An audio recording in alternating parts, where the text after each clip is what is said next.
Hello friends, good morning. आज हम आप लोगों के लिए एक अच्छा सा वीडियो लेके आया हूँ। उसे पूरा देखिए, तभी दोस्तों आप समझिएगा। आज का टॉपिक है चक्रवृद्धि ब्याज निकालना। तो चक्रवृद्धि ब्याज तो हम सीखे भी होंगे, लेकिन हम आज 4 तरह से चक्रवृद्धि ब्याज बनाना सिखाएंगे दोस्तों।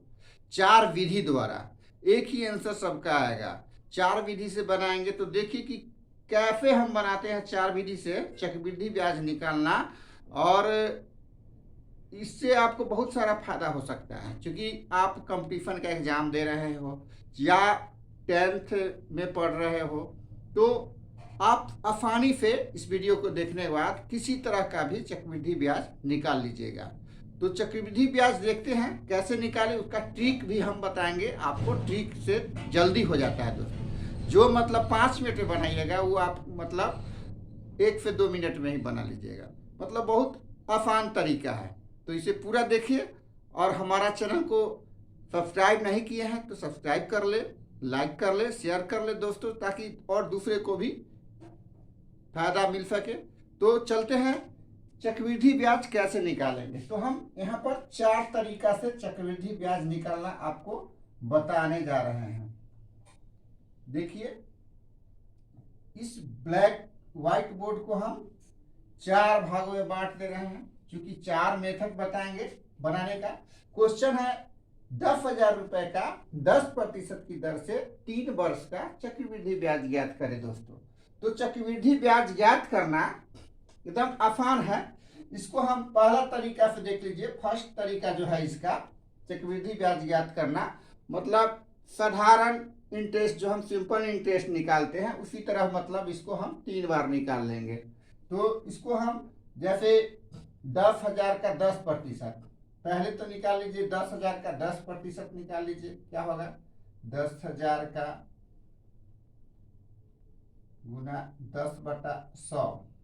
ठीक है, मतलब इसको 3 वर्ष में निकालना है, 3 वर्ष का चक्रवृद्धि ब्याज निकालना है। तो हम 3 बार निकाल लेंगे। इसको हम 3 बार निकालते हैं। जैसे पहला वर्ष का निकाल लेंगे, फिर दूसरा वर्ष का निकाल लेंगे, फिर तीसरा वर्ष का निकाल लेंगे, और जो आएगा अंतिम में वही हमारा चक्रवृद्धि ब्याज हो जाएगा। तो देखिए यहाँ पर पहला वर्ष का, प्रथम वर्ष का हम निकालना है। पहला वर्ष का 10,000 का 10% निकालना है। तो ये 2 जीरो से 2 जीरो कट गया। फिर 100 गुना 10, ये आपका हो गया 1,000 रुपया हो गया। ठीक है, 1,000 रुपया आपका ये ब्याज निकला, यानी कि 1 साल का 1,000 रुपया क्या हुआ? 10,000 का ब्याज हुआ। तो 10% से अब देखिए 1,000 जो हुआ वो इंटरेस्ट है, वह मूलधन में जुड़ जाता है। तो मूलधन कितना है? 10,000 प्लस 1,000 कितना हो जाएगा? 10,000 1,000 11,000 हो गया। ठीक है, 11,000 रुपया दोस्तों मूलधन सहित हो गया ब्याज। तो अब दूसरा वर्ष का निकालेंगे। देखिए द्वितीय वर्ष का निकालेंगे। फिर कितना का अब निकालेंगे? 11,000 का निकालेंगे। अब चूंकि ऐड हो गया 1 वर्ष का चक्रवृद्धि ब्याज, चूंकि पहले ही है। देख लीजिए चक्रवृद्धि ब्याज होता क्या है। चक्रवृद्धि ब्याज दोस्तों 2 शब्दों से बना हुआ है, एक चक्र से और दूसरा वृद्धि से। तो चक्र का मतलब होता है चक्का, और वृद्धि का मतलब होता है बढ़ोतरी। तो हमारा चक्र के तरह यानी पहिया के तरह जो बढ़ते जाता है उसी को हम लोग कहते हैं चक्रवृद्धि ब्याज, यानी ब्याज पर ब्याज जो हमारा लगता है उसी को हम लोग क्या कहते हैं? चक्रवृद्धि ब्याज। तो चक्रवृद्धि ब्याज में ही होता है कि 1 साल में जो ब्याज लगा उसको हम मूलधन में ऐड कर दिए। तो मूलधन में ऐड कर दिए तो फिर हो गया हमारा 11,000। अब 11,000 का दूसरा वर्ष निकालेंगे। देख लीजिए 11,000 का फिर 10% निकालिए, कितना होगा? अब 11,000 का 11,000 गुना 10/100, E0 से 0 काट दीजिए, E0 से E0 काट दीजिए। अब 1100 हो गया, बराबर 1100 हो गया। ठीक है, अब 11,000 और 1100 को जोड़ देंगे तो कितना हो जाएगा? क्योंकि मूलधन में फिर यह ब्याज क्या होगा? ऐड हो जाएगा ना, क्योंकि दूसरा वर्ष ब्याज लग गया इतना, तो वही कहे ब्याज पर ब्याज। तो कितना हो गया? 12,000 100। ठीक है, 11,000 में 1100 हम जोड़ दिए तो 12,000 कितना हो गया, टोटल हो गया आपका 12,100 दोस्तों, यही अब मूलधन हो गया। अब तीसरा वर्ष हम ब्याज निकालेंगे। देखिए तीसरा वर्ष कितना का निकालेंगे, 12,100 का। ठीक है, कितना निकालेंगे तो 10% निकालेंगे, 10/100। तो ये जीरो से ये जीरो कट गया, ये जीरो से ये जीरो कट गया, तो कितना बचा, 1210 रुपया। अब देखिए 1210 रुपया क्या हो गया, ब्याज हो गया, यानी कि तीसरा वर्ष का ब्याज हो गया 1210 रुपया। अब 1210 रुपया को क्या करेंगे हम, मूलधन कितना था, 12,100 रुपया था, उसमें जोड़ देंगे तो कितना हो जाएगा, 0,1,3,3,1, यानी 13,310 रुपया टोटल हो गया। टोटल अमाउंट कितना हो गया, 13,310 रुपया, यानी कि ब्याज सहित पैसा कितना हो गया, 10,000 का 10%, 13,310। तो टोटल पैसा में से क्या करेंगे हम, चक्रवृद्धि ब्याज निकालेंगे। क्या होता है, CI बराबर होता है A माइनस पी। अमाउंट हो गया, मतलब ब्याज सहित जो अमाउंट जुटता है टोटल वो हो गया, P हो गया प्रिंसिपल, मतलब मूलधन कितना था, 10,000। तो यहाँ लिख सकते हैं हम 13,310 घटाओ, यानी माइनस कर देंगे कितना, 10,000। 10,000 मूलधन था ना, तो 10,000 मूलधन को हम घटा देंगे तो कितना हो जाएगा, 3,310 रुपया। ये आपका 3 साल का ब्याज निकल गया, यानी चक्रवृद्धि ब्याज, यही आपका आंसर हो गया 3,310। ये हुआ आपका पहला मेथड दोस्तों, पहला तरीका हिसाब बनाने का, चक्रवृद्धि ब्याज निकालने का। यह एक पहला तरीका है जो हम 3 वर्ष 4 वर्ष रहता तो इसी तरह हम आगे बढ़ते, फिर 5 वर्ष रहता फिर इसी तरह हम आगे बढ़ते। यानी ये तरीका है आपका, पहला तरीका जो है आपका, इस तरह से हम चक्रवृद्धि ब्याज निकालते हैं। अब देखिए दूसरा तरीका क्या है, सेकेंड तरीका में हम चलते हैं। देख लीजिए दूसरा मेथड में, दूसरा मेथड में क्या होता है कि चक्रवृद्धि ब्याज तो 1 साल का लगेगा नहीं, जो 1 साल का तो जितना ब्याज हुआ उतना देंगे, लेकिन चक्रवृद्धि ब्याज 2 साल का, 3 साल का, 4 साल का, 5 साल का, 6 साल का, यही ना होगा। तो ये देख लीजिए दूसरा साल का होता है तो हम इसको 2:1, ये फॉर्मूला है जिसको आप याद कर लीजिए। 2 वर्ष का जब निकलना होगा तो 2:1 दीजिएगा, ये सूत्र याद कर लीजिए, एकदम करेक्ट सूत्र है, फॉर्मूला है 2:1 का, ये इसको याद कर लीजिए, यही ट्रिक हम आपको बताने जा रहे हैं। तो 2:1 हो गया, ये जो हो गया या 2 वर्ष के लिए हो गया दोस्तों, 2 वर्ष के लिए। अब इसी तरह 3 वर्ष का अगर रहेगा तो क्या करेंगे हम, 3 पहले लिखेंगे, फिर इष्टू देंगे और 2 और 1 को जोड़ देंगे तो कितना हो जाएगा, 3। और फिर 1 के बाद कोई नहीं है अंक तो इसको हम 1 ही रखेंगे। ठीक है, यही हुआ 3 वर्ष का। 3 वर्ष का निकालना है तो उसका यही सूत्र हुआ, ठीक यही हुआ, 3 वर्ष का यही सूत्र हुआ। अब देखिए 4 वर्ष का अगर निकालना है तो क्या हो जाएगा सूत्र, देखिए पहले 4 लिखेंगे, फिर 3 और 3 क्या हो जाएगा, 6 हो जाएगा, फिर 3 और 1 कितना हो जाएगा, 4 हो जाएगा, और फिर 1 के बाद कोई अंक नहीं है तो 1 ही रह जाएगा। ये आपका 4 वर्ष का सूत्र हो गया दोस्तों। फिर अगर 5 वर्ष का निकालना रहेगा तो इसी तरह हम आएंगे। अब 5 पहले लिखेंगे, देखिए 5 लिखे, इष्टू दिए, फिर देखिए 4 और 6 क्या हो जाता है, 10। ठीक है, और फिर 6 और 4 कितना हो जाता है, 10। फिर देखिए इष्टू दिए, फिर 4 और 1 कितना हो जाएगा, 5। अब देख लीजिए, अब 1 के बाद कुछ अंक नहीं है तो हम 1 देंगे। ये आपका 5 वर्ष का हो गया, 5 वर्ष का फॉर्मूला हो गया।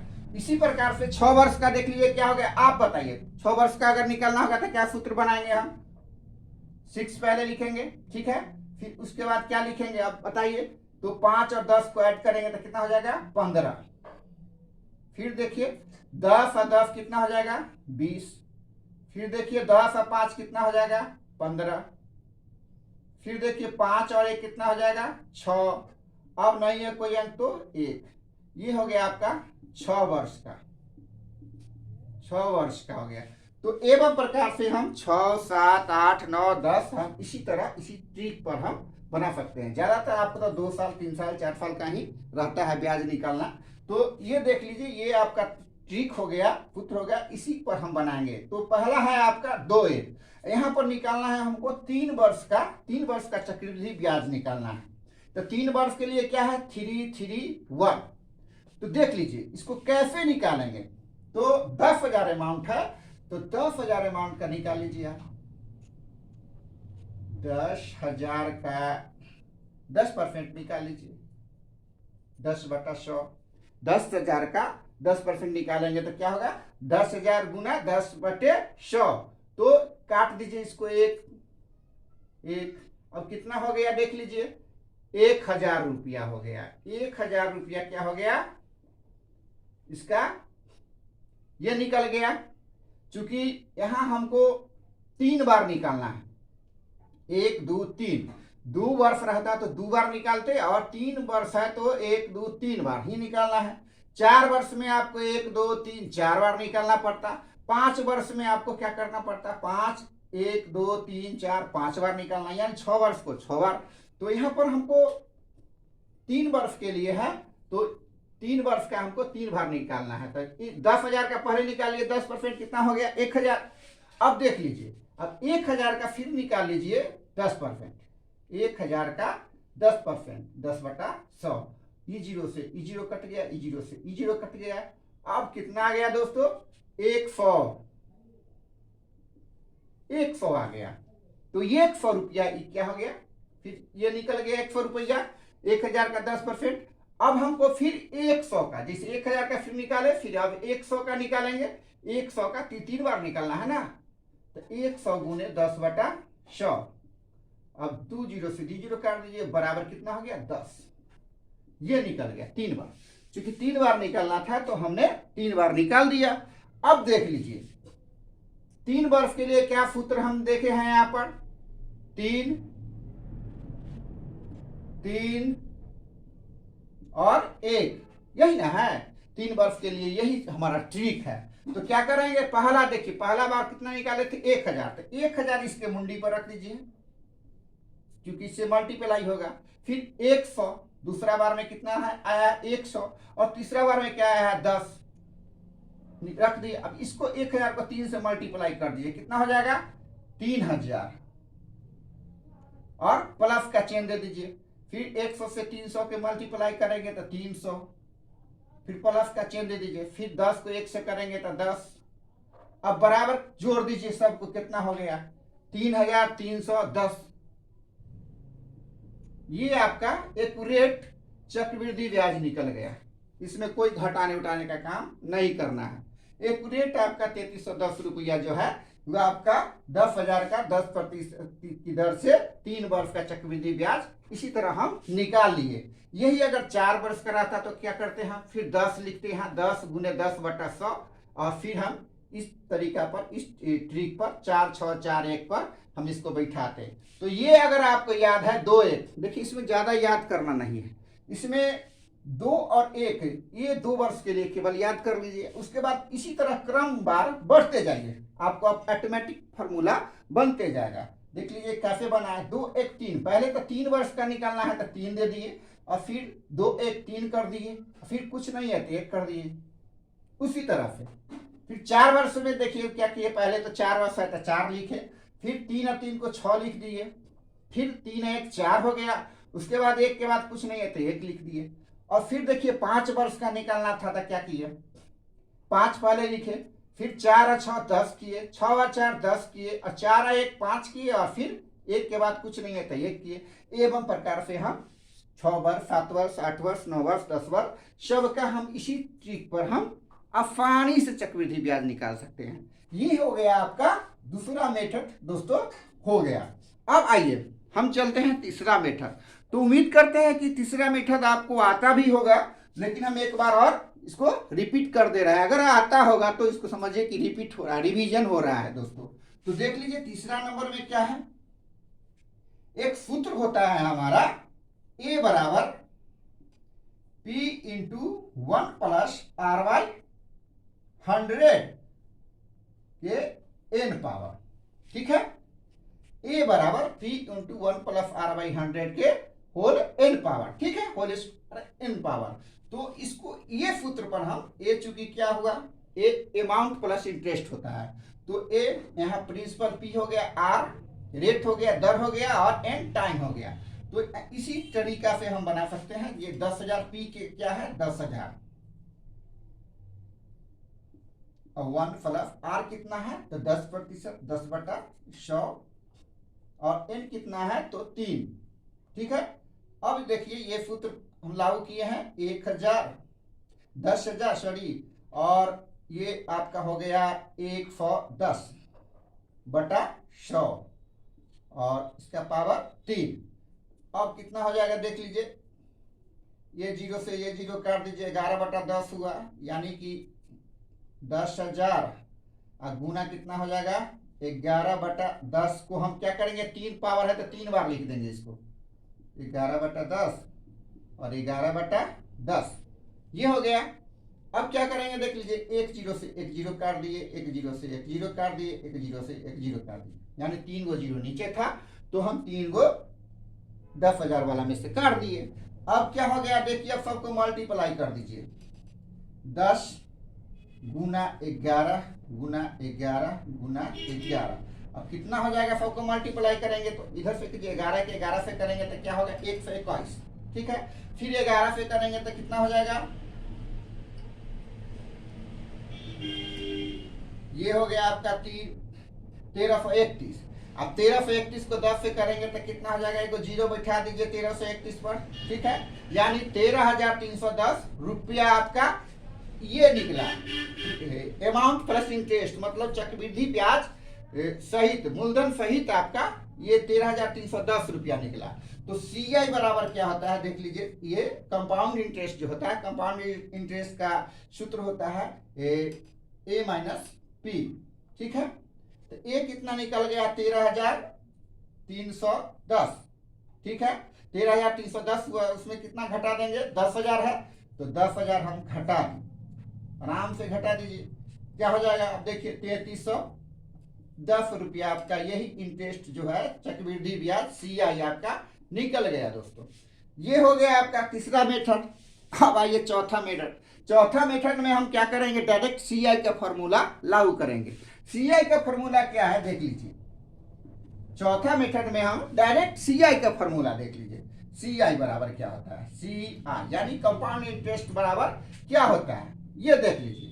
इसका मतलब होता है P बड़ी ब्रैकेट, इसको छोटी ब्रैकेट में लिखेंगे 1 प्लस आर बाई 100 की पावर n और -1, ये होता है दोस्तों सूत्र। इस पर हम बना देंगे तो हमारा एक्यूरेट आंसर निकल जाएगा, कहीं कोई दिक्कत नहीं होगा। देख लीजिए P का कितना है मान 10,000, 10,000 हो गया, और 1 प्लस कितना हो गया 10/100, n कितना है 3 देंगे, यहाँ -1 देंगे, ठीक है। फिर बराबर 10,000, और ये देखिए ये कितना हो जाएगा 110/100, 3 -1, ठीक है। इसी तरह बनाएंगे 10,000। अब देखिए ये कितना हो जाएगा, एक जीरो से एक जीरो कट गया, और 3 बार है तो इसको 3 बार लिख लीजिए। 3 बार क्यों लिखिएगा, 11 के गुना कीजिए 3 बार, कितना हो जाएगा 11 के 3 बार गुना करें तो देख लीजिए, इधर भी किए थे हम 11 के 2 बार किए थे तो 121 आया, फिर तीसरा बार किए तो 1331 आया, तो 1331 अब बटा में 1,000 और -1, यही ना होगा। अब देख लीजिए 10,000 इसका हम करेंगे तो क्या हो जाएगा 1310, 1331 -1,000 अब बटा में 1,000, यही हुआ। अब देख लीजिए कितना हो जाएगा 10,000 गुना ये 331, 1331। 1331 में से 1000 घटेगा तो कितना हो जाएगा? 331 हो जाएगा। ठीक है, 331 बटा 1000। अब 3 जीरो है तो 3 जीरो से 3 जीरो काट देंगे हम, तो कितना? 10 बचा। अब देख लीजिए 10 गुना 331 बराबर कितना हो गया आपका आंसर? 3310 आंसर आपका, ये CI आपका निकल गया। तो एक ये फॉर्मूला है CI बराबर, इसको भी आप याद कर सकते हैं, एकदम शॉर्ट तरीका है, इसे डायरेक्ट आपका आंसर निकल रहा है। ये आपका एक नया तरीका था, नया तरीका बनाने का एकदम आसान तरीका है। इस पर भी आप हिसाब आराम से बना सकते हैं। ये तो आप पहले से ही जानते रहे होंगे, बारी बारी से 1 साल का, फिर दूसरा साल का, तीसरा साल का, यानी हम कहें कि ब्याज पर ब्याज लगता है, उसी को हम लोग चक्रवृद्धि ब्याज कहते हैं। तो एवं प्रकार से हमने 4 तरह से चक्रवृद्धि ब्याज निकालना बताया है दोस्तों। तो हमारा इसी तरह का मैथ जो है आपके निकट आते रहेगा। अभी तक हमारा चैनल को, यानी YouTube पर मेरा चैनल जो है मॉडर्न इंग्लिश क्लासेस, उसको सब्सक्राइब कर ले, ताकि हम आगे भी नया नया तरीका से हिसाब बताएंगे तो आपके पास पहुंचेगा दोस्तों। इसी के साथ जय हिंद।